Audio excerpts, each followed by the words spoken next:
This is the championship final in the gentlemen's 50-meter backstroke. From right to left, top to bottom, John Arians in 1, Cole Cragen in 2, Nicholas Denisiaco in 3, Pontus Renholm in 4, Tommy Sacco in 5, De Silva in lane number 6, Hill Taylor with those tremendous underwaters in 7. He's gonna just go for the underwater here, take the DQ. And in lane number 8, that is Jason Bergstrom. But look at Hill Taylor just going for it. Wow, Hill Taylor touching in 23.10. Holy. Be in the race when a world record goes. The split you're looking for at 50 meters is 26. All eyes on this pool are on Hoshu. Obviously, she's the star. She's a Hungarian queen.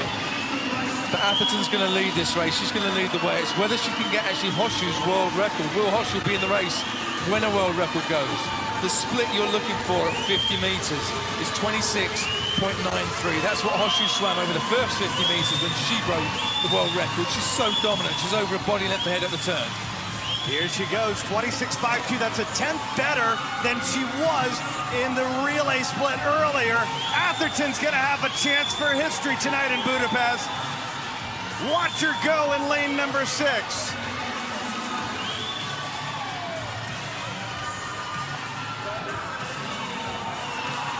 Minna Atherton, the class of the field for the London Roar.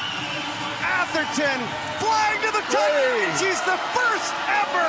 So that's the best time now. He's going against Chalmers from Australia up there in lane number 3. That's the team I think that really has got a great shot of winning this. He was 47 flat earlier in the preliminaries, but he is way back. What a big turn!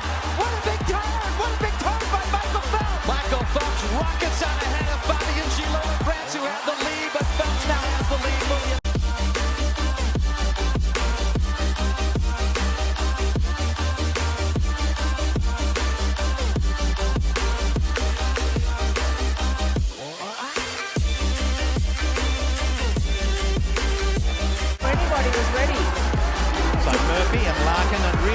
It's a big margin for Relov.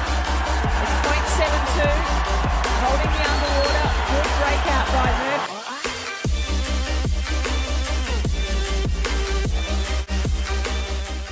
Murphy. Is because of your phenomenal underwater kicks. What are things you emphasize and what are things you've been working on to improve those underwater kicks? One thing that I try to emphasize is starting my kick really from right below the chest, right in the upper abs, and I start from the upper abs down and try to really whip it in both directions, up and down. What that does is it actually sets up, a powerful up and a powerful down kick, so you're not just getting one kick, you're basically getting 2 kicks every time you're doing one motion. Right. When you raced and you come off of your start, are you trying to kick as fast as you can, or as big as you can, or what are the things you're trying to do? I try to make sure that I'm not fighting the water. If my kicks are too big, then I'm going to be creating a lot of drag, and I'm not going to be going as fast as I could. Right. Again, if they're too small, I'm not going to be getting enough power. So you really have to find that middle zone, the comfort zone, and that really just that'll get you the most power, the most speed. Right. Now, as you're going through those underwater kicks, do you speed up the kicks within, or do you keep them all the same tempo all the way through your breakout? I think I speed them up a little bit, Yeah. because if you're moving your feet a little bit too fast at the beginning, you're just kind of thrashing in the water. You're not getting any propulsion. So I think they start out a little bit bigger, and then I try to make them a little bit smaller as I get towards the surface. Right. And one of the things about that is you want to become more like a fish. Basically, fish kick very balanced. Their upbeat and their downbeat are very similar, and that's what he's saying.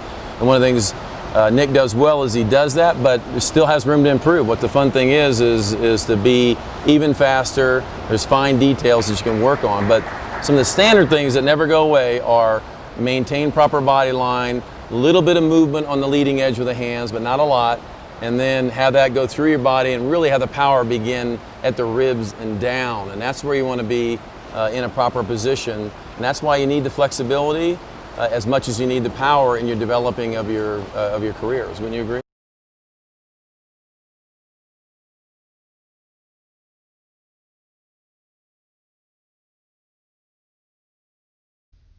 So the first thing you'll notice when watching these really good fly kickers is that whether it's from a start or a turn, they always angle themselves deep towards the bottom and then they start accelerating up. The reason for this is that we can use our natural buoyancy to help us accelerate up and out. Okay, if you go too shallow, you'll find that you often get stuck, and you get stuck trying to fight to stay underwater, and it slows you down. So the next thing you'll notice is the size of the kick. So some of these kickers have a bigger kick, so Natalie here probably has a bigger fly kick, but some of them have a smaller one, and you'll notice that there's a bit of variation between how much movement they have in the upper body. So Natalie also has quite a bit of creates quite a bit of motion in her upper body. You can see her arms and her chest, they move a lot through there. Again, the amount of motion you create in your fly kick is something that's going to vary between each swimmer. You'll just have to work with your coach and figure out whether or not you're more suited towards a smaller fly kick or a bigger one. It's completely different for all swimmers.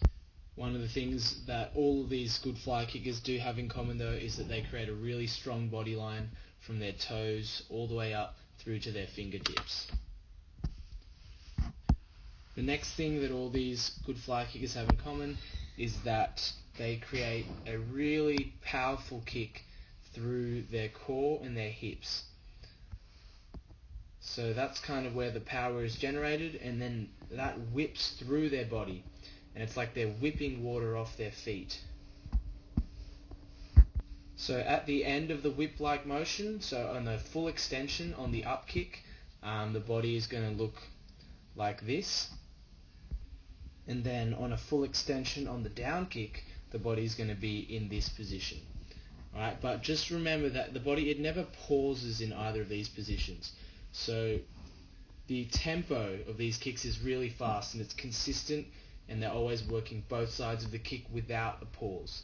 And the last key thing is to make sure that you accelerate your kicks all the way up through the breakout. There's no point starting your kicks off really fast and then slowing down. You're going to lose all your speed.